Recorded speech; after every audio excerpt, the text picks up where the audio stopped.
आज मैं गोस्वामी जी का के आशीर्वाद का एक चमत्कार बताने जा रहा हूं। कैसे? काशी में पुण्य एक समय मर्यो विप्र को एक, सती होन हित तासुतिय बांध्यो जतन अनेक। काशी नगरी में अचानक एक ब्राह्मण का स्वर्गवास हो गया। अचानक उस ब्राह्मण का जब स्वर्गवास हो गया तो उसकी पत्नी जो है सती होने के लिए जा रही थी। पत्नी जो है सती होने के लिए उस ब्राह्मण के उसमें जा रही थी, काशी की बात। तो देखिए आगे तुलसीदास जी की भाषा, जब जा रही थी सती होने तो नहाय पहिर पट नारियल ले चली देव दर्शन सुख छेके। तुलसीदास आश्रमहु पहुंची बंधो चरण विप्र की रमणी। जब स्नान करके वो सती होने के लिए जा रही थी, वो स्त्री ब्राह्मण की, कपड़े पहनी, नए नारियल हाथ में ली और देव दर्शन के लिए जा रही थी कि मैं देव दर्शन जा करके कर लूं, इसके बाद सती हो जाऊंगी अपने आदमी के साथ। तो जब जा रही थी तो रास्ते में तुलसीदास जी का आश्रम था। रास्ते में तो तुलसीदास जी के आश्रम में जब जैसी पहुंची तो वो औरत तुलसीदास जी के चरणों में प्रणाम की।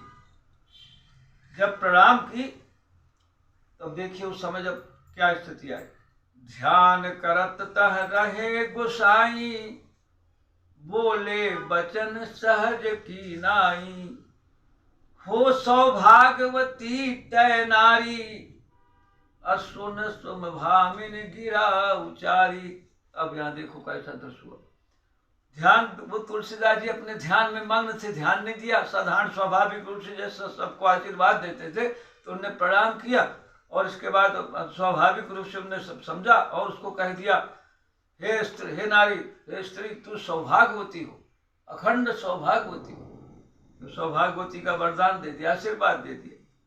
सहज तब उसने जब ऐसा दे दिया तब फिर उस स्त्री ने तुलसीदास जी से क्या कहा सुनो। तुलसीदास जी से फिर बोली, पति हमारे चली गए, हमहू चलत बिहाल। तुलसी तुम्हारे वचन को होगी कौन हवाल। वो पत्नी कहने लगी, हे ब्राह्मण देव, मेरे पति थे तो वो तो स्वर्ग सिधार गए और मैं भी सती होने जा रही हूँ। वो तो मर गए। अब जो है ना, आप जिन्हें वचन जो सौभाग्यवती को दे दिया तो आपके वचनों का कैसा क्या दशा होगी, आपके वचनों का कैसे पालन होगा कि तुमने कह दिया सौभाग्यवती, ये क्या हो गया। तब देखिए आगे तुलसीदास जी, अपने वचन सत्य के हेतु गए जहां मृत दाहन हेतु। क्या बोले? अपने वचन सोचे तुलसीदास जी ने कि मैंने तो वचन दे दिया, तो जहां उसका पति ब्राह्मण देवता ब्राह्मण जो मर गया था, जहां पड़ा था वहां गए तुलसीदास जी, साथ उस औरत के गए, वहां तक पहुंच गए। और वहां जाने के बाद सबको बोला, जितने वहां इकट्ठा थे जलाने के लिए, पत्नी को भी, सबको बोले, नयन मूंद दो भुजा पसार हूं, जय जय सीता राम उचार हूं। तुलसीदास जी ने कहा, आप सभी लोग अपने अपने की आंखों को बंद कर लो और अपनी दोनों भुजाओं को फैलाओ, और दोनों भुजाओं को फैला करके जय जय सीताराम, जय जय सीताराम, इकट्ठा जोर जोर से सीताराम का उच्चारण करो। तो सब ने ऐसा किया और ये बता दिया उनने।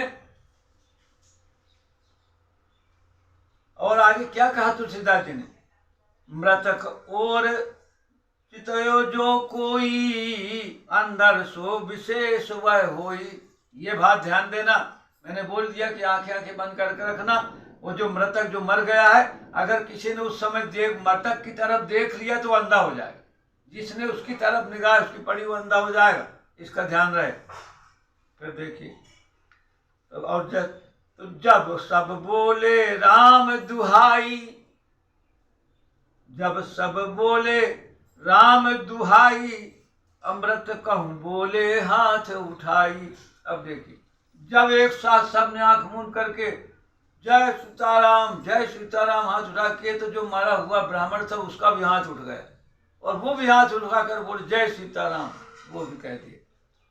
अब वो जब वो भी कह दिया, देखिए, दौड़ गयो तुलसी चरण, दौड़ गयो तुलसी चरण, जय जय मच गयो शोर, और कोई एक मूंदे नैन नहीं, भयो अंध कहीं ठोर। वहां तुलसीदास जी की जय जयकार मच गई कि जय जय जन है, जय जयकार हो तुलसीदास जी की, जय हो जय हो, चारों जय जयकार तुलसीदास जी की गूंज गया। लेकिन उस समय एक आदमी, जब सब आंखें बंद किए हुए थे, एक आदमी ने आंखें बंद नहीं करके खोल के मुर्दा की तरफ देख ली, तो जो जिसने देख लिया वो अंधा हो गया, बाकी कोई कुछ नहीं हुआ। ऐसे तुलसीदास जी की चमत्कार, अद्भुत चमत्कार करके दिखाया। ये सब प्रभु की लीला, प्रभु के भक्ति की लीला है, भक्ति की महिमा है।